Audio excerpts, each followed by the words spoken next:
আজকে আমরা দেখব লিনিয়ার প্রোগ্রামিং বই হতে অধ্যায় 2 এর উদাহরণ 1 নম্বর, যেখানে বলা আছে নিম্নের লিনিয়ার প্রোগ্রামিং সমস্যাকে প্রমিত বা আদর্শ আকারে রূপান্তর করো। এই যে লিনিয়ার প্রোগ্রামিং সমস্যাটি রয়েছে তাকে কি করতে হবে? প্রমিত বা আদর্শ আকারে রূপান্তর করে নিতে হবে। তাহলে প্রমিত বা আদর্শ আকারে রূপান্তর করা মানে কি, এটা আমাদের একটু বুঝতে হবে। দেখো, এইখানে এই যে শর্তগুলো আছে কি স্মলার ইকুয়াল এবং গ্রেটার ইকুয়াল আকারে, যেটা হলো আমাদের একটি বলতে পারি অসমতা আকারে। আমাদের প্রমিত আকার করার জন্য এই যে শর্তগুলো রয়েছে শর্তগুলোকে ইকুয়ালে রূপান্তর করতে হবে। কি করতে হবে? শর্তগুলোকে ইকুয়ালে রূপান্তর করতে হবে। এই যে প্রমিত আকারটি রয়েছে, এই প্রমিত আকার শেখা কিন্তু আমাদের জন্য খুবই ইম্পর্টেন্ট পরবর্তী ক্লাসগুলো করার ক্ষেত্রে বা পরবর্তী যে সমস্যাগুলো রয়েছে ওই সমস্যাগুলো সমাধানের জন্য। কারণ আমরা এই প্রমিত আকার রূপান্তর করার মাধ্যমেই সকল সমস্যার সমাধান করব। মানে আমরা সিমপ্লেক্স পদ্ধতি বলো, বিগেম পদ্ধতি বলো, যেগুলো আমরা পরবর্তী ক্লাসে বা পরবর্তী অধ্যায়ে আলোচনা করব, ওই সমস্ত কিছুর বেস বা ভিত্তি কিন্তু এই প্রমিত আকার। তাই প্রমিত আকার সম্পর্কে আমাদের ভালো করে ধারণা রাখতে হবে। ওকে, তাহলে প্রথমে আমরা দেখি, এখানে বলা আছে ঘনিষ্ঠকরণ করো z ইকুয়াল একটা মান দেওয়া আছে যেটা হলো 2x1 plus x2 plus 4x3। এখানে এই যে ঘনিষ্ঠকরণ করা আকারে যেই ফাংশনটা দেওয়া আছে এটাকে আমরা বলে থাকি অভিষ্ট ফাংশন বা উদ্দেশ্য ফাংশন। এটা কি আমাদের অভিষ্ট ফাংশন বা উদ্দেশ্য ফাংশন। আমরা মনে রাখবো, প্রশ্ন যদি ফাংশনটা আমাদের ঘনিষ্ঠকরণ করো বা সর্বোচ্চকরণ করো এই আকারে থাকে তাহলে এটা আমাদের এভাবেই থাকবে। যদি প্রশ্নে লঘিষ্ঠকরণ করো বা সর্বনিম্নকরণ করো তাহলে তাকে আমরা গরিষ্ঠকরণ করো আকারে রূপান্তর করে নিব। ওকে, এটা আমরা কি অবশ্যই করে নিব। কারণ ওই যে আমরা পরবর্তীতে সিমপ্লেক্স পদ্ধতি এবং বিগেম পদ্ধতি আর বিভিন্ন যে পদ্ধতি রয়েছে যার মাধ্যমে আমরা সমাধান করব, ওই সকল কিছুর যে নিয়মটা রয়েছে ওই নিয়মটা আমরা শিখব এই ঘনিষ্ঠকরণ করো আকারে যেভাবে সমাধান করতে হয় ওই নিয়মের ভিত্তিতে। ওকে, এরপর শর্তের মধ্যে আমরা জানি যেহেতু এখানে কি আছে স্মলার ইকুয়াল গ্রেটার ইকুয়াল, তাহলে এটাকে প্রমিত বা আদর্শ আকারে রূপান্তরের জন্য এখানে কিছু কমতি চলক এবং কিছু বাড়তি চলক যোগ করতে হবে। তাহলে আমাকে জানতে হবে কখন আমাদের কমতি চলক হবে, কখন আমাদের বাড়তি চলক যোগ করতে হবে। এটা কিন্তু আমাদের ভালো করে ধারণা রাখতে হবে। এখন কমতি চলক, যখন আমাদের এই যে প্রশ্নে কি থাকবে স্মলার ইকুয়াল থাকবে, কি থাকবে স্মলার ইকুয়াল থাকবে। যদি স্মলার ইকুয়াল থাকে তাহলে আমাদের কমতি চলক যোগ করতে হবে। কি যোগ করতে হবে? কমতি চলক। এখন প্রশ্ন রাখতে পারে, আচ্ছা স্মলার ইকুয়াল থাকলে কমতি চলক, গ্রেটার ইকুয়াল থাকলে বাড়তি চলক এবং ইকুয়াল থাকলে কোনো চলকই যোগ করতে হবে না।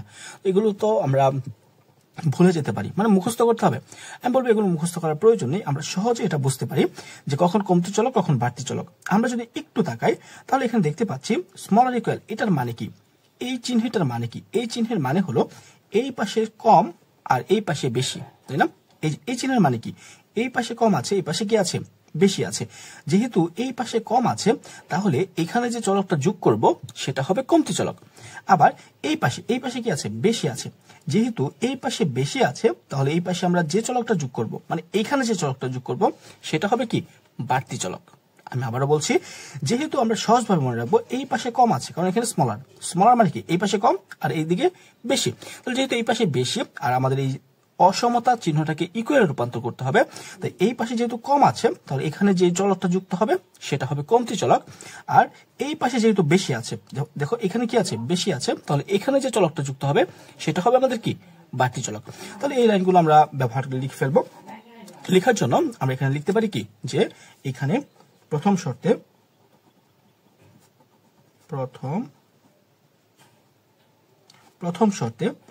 আমাদের S1 কি হবে S1, এটা কি আমাদের কমতি চলক S1। এবং যেই চলকগুলো ব্যবহার করব সকল চলক কিন্তু আমাদের অবশ্যই 0 হতে বড় হতে হবে। 0 হতে কি হবে বড় বা 0 সমান হবে। তাহলে S1 এটা কমতি চলক, কমতি চলক। তারপর এটা হলো প্রথম শর্তে, এটা কি প্রথম শর্তে। তারপর দ্বিতীয় শর্তে কি হবে? দ্বিতীয় শর্তে আমাদের হবে বাড়তি চলক। তাহলে দ্বিতীয় শর্তে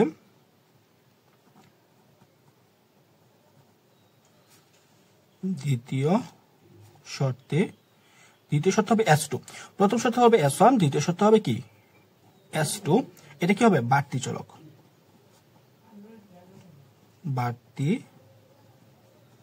বাড়তি চলক। তারপর তৃতীয় শর্তে দেখি, এই তৃতীয় শর্তে আবার আছে কি স্মলার ইকুয়াল, তাই না? কি আছে এখানে স্মলার ইকুয়াল। যেহেতু স্মলার ইকুয়াল তাহলে এই পাশে কম আছে তার মানে এটা হবে কি কমতি চলক। তাহলে তৃতীয়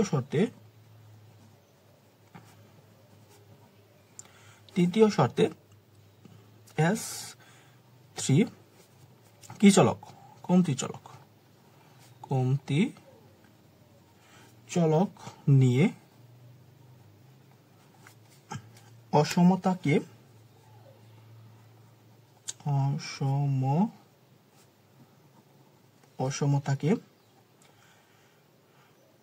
সমীকরণে রূপান্তর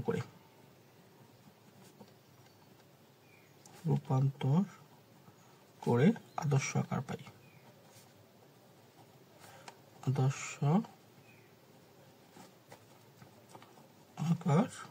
পাই। ঠিক আছে, কারণ একে আমাদের কি করতে হবে? অবশ্যই আদর্শ আকার রূপান্তর করতে হবে। আর আদর্শ আকার রূপান্তরের জন্যই এখানে কমতি চলক এবং বাড়তি চলক যোগ করছি, যাতে করে এই যে সমীকরণগুলো রয়েছে, যেগুলো আমাদের অসমতা আকার রয়েছে, সেগুলোকে আমরা ইকুয়াল আকারে লিখতে পাই। কি আকারে? ইকুয়াল আকারে লিখতে পাই। আচ্ছা, তাহলে এখন আমরা কি কি যুক্ত করতে হবে তা আমরা লিখে নিলাম। লেখার পরবর্তী অংশে এখন আমরা শুধুমাত্র সমীকরণগুলো যুক্ত করে দেব। তাহলে প্রথমে আমরা লিখবো গরিষ্ঠকরণ করো, মানে এটা কি লিখবো? ফাংশনটা, যে অভিষ্ট ফাংশনটা রয়েছে সেটা লিখবো। তাহলে আমরা এখানে লিখলাম গরিষ্ঠকরণ করো।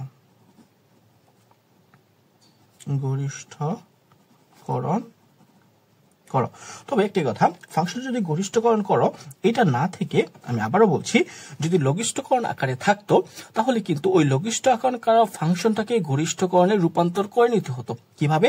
শুধুমাত্র একটি মাইনাস দিয়ে গুণ করলেই ওইটা আমাদের গরিষ্ঠকরণ হয়ে যেত। যখন আমাদের ওই ধরনের সমস্যা আসবে তখন ওটা আমরা সমাধান করব, তখন এই বিষয়টা আমরা আরো ভালো করে ইনশাআল্লাহ বুঝতে পারবো। ওকে, তাহলে প্রথমে হবে আমাদের কি, যে ফাংশনটা ছিল সেটা, যেটা ছিল আমাদের 2x1 plus x2 plus 4x3 লিখে নিলাম। লেখার পরবর্তী অংশে আমাদের যে চলকগুলো ছিল ওই সকল চলক এই অভিষ্ট ফাংশন বা উদ্দেশ্য ফাংশনে কিন্তু অবশ্যই থাকতে হবে। তাহলে প্রথমে ছিল আমাদের s1, তাহলে আমরা দেব প্লাস 0s1। এখন বলতে পারো এখানে আমরা 0 কেন যোগ করেছি, 0টা কেন দিয়েছি? 0 দেওয়ার কারণ হলো আমাদের এই যে অংশটুকু রয়েছে সেটা যোগ করতে হবে বা উদ্দেশ্য ফাংশনে থাকতে হবে ঠিকই, কিন্তু এতে করে উদ্দেশ্য ফাংশনের যাতে কোনো রকম মান পরিবর্তন না হয়, এই জন্য আমরা 0 দিয়েছি। কারণ 0 সাথে যে কোনো কিছু গুণ করলে কি হয়? 0ই হয়। তারপর হবে প্লাস 0s2, তারপর প্লাস 0s3, কারণ এখানে 3টি চলক ব্যবহার করেছে, তো সবগুলো এখানে লিখতে হবে। তারপর প্রথম পয়েন্টটা হবে শর্ত হচ্ছে, আমাদের শর্ত হচ্ছে কি, প্রথম হবে -2x1 প্লাস 4x2। ঠিক আছে, তারপর দেখো এর পরবর্তী অংশে উদ্দেশ্য ফাংশনে যতগুলো চলক ছিল সকল শর্তে সবগুলো শর্তই কিন্তু আমাদের থাকতে হবে, এটা মনে রাখতে হবে। এরপর প্রথম শর্তে কিন্তু কোনো x3 পদ নেই, তাই আমি লিখবো এখানে প্লাস 0x3, মানে x3 লিখে 0 গুণ করে দিব, এতে করে এই সম্পূর্ণ অংশ কি হয়ে যাবে? 0ই হবে। আমাদের উদ্দেশ্য ফাংশনের শর্তের কোনো পরিবর্তন হচ্ছে না। তারপর আমরা জানি প্রথম শর্তে আমাদের কি চলক হবে? s1, তারপর হবে প্লাস s1 চলক। এরপর প্লাস দিয়ে দেখো এখন s2 চলক লিখবো, কিন্তু s2 চলক তো প্রথম শর্তের জন্য নয়, এই জন্য আমরা এখানে s2 এর সাথে আমরা 0 গুণ করে দিব। তারপর প্লাস 0 আমাদের হবে এখানে s3। পরে অসমতা চিহ্ন ছিল আমাদের কি ছিল? Smaller equal. তাহলে স্মলার ইকুয়ালটা পরিবর্তন হয়ে আমাদের এখন ইকুয়াল হয়ে যাবে, তারপর হবে ইকুয়াল 4 হয়ে গেল। এরপর আমরা এখন দ্বিতীয় শর্ত লিখবো। আমাদের দ্বিতীয় শর্তটা ছিল আমাদের x1 plus 2x2 plus x3। ঠিক আছে, তারপর প্লাস, এখন দ্বিতীয় শর্তের জন্য চলক কোনটা? দ্বিতীয় শর্তের জন্য আমরা চলক লিখেছিলাম, এই যে দ্বিতীয় শর্তের জন্য চলক ছিল s2 চলক, তাই তো? তাহলে s2 চলক বাদে s1 এবং s3 চলক রয়েছে, ওই চলকের সাথে আমাদের 0 গুণ করে দিতে হবে।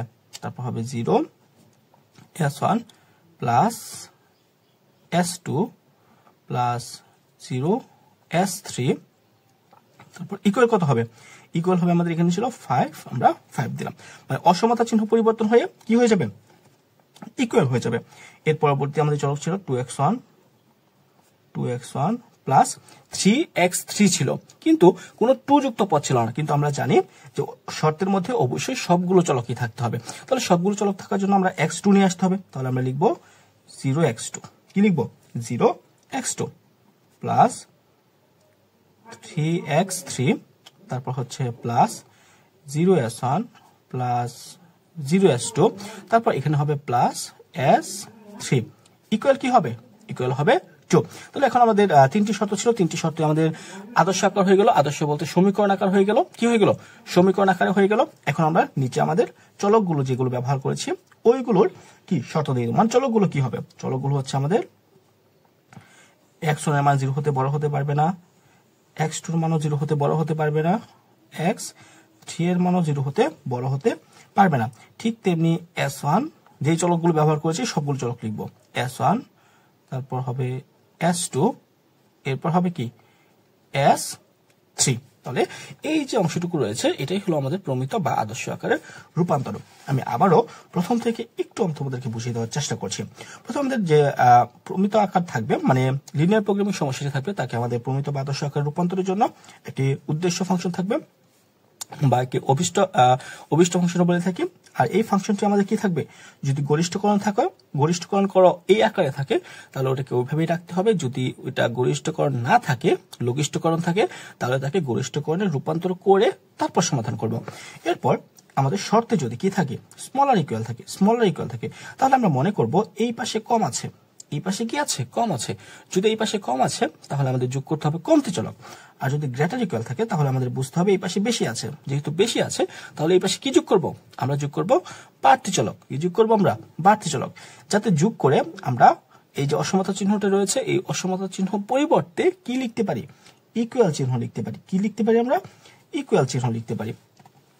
এর পরবর্তীতে আমাদের কি করতে হবে? এখন এই যে কমতি চলক এবং বাড়তি চলক গেল, এর পরবর্তীতে আমরা একইভাবে সকল এই যে অভিষ্ট ফাংশন শর্ত, সকল শর্তের মধ্যে সকল চলক নিয়ে আসতে হবে। সবগুলো চলকে কিন্তু লিখতে হবে, মনে থাকে যেন সবগুলো চলকে কি লিখতে হবে। যে একটি চলক মনে করে এই যে এই s2 চলক তো প্রথম শর্তে ছিল না, কিন্তু আমরা তবু s2 চলক কিন্তু লিখেছি তার সাথে 0 গুণ করে, যাতে করে এই 0 সাথে এটা s2 গুণ করলে কি 0ই হয়ে যায়, যাতে করে আমাদের কি শর্তের কোনো পরিবর্তন না হয়। ঠিক আছে, আশা করি যাতে করে কি হয় আমাদের শর্তের কোনো পরিবর্তন না হয়। আশা করি এই পর্যন্ত আমরা ভালো করে বুঝতে পেরেছি। তবু যদি কোনো রকম প্রবলেম মনে করো যে আমি এটা বুঝিনি, তাহলে আমাকে অবশ্যই জানাবে, আমি ওইটা আবারও বুঝিয়ে দেওয়ার চেষ্টা করবো। আজকে এই পর্যন্ত থাক, ধন্যবাদ।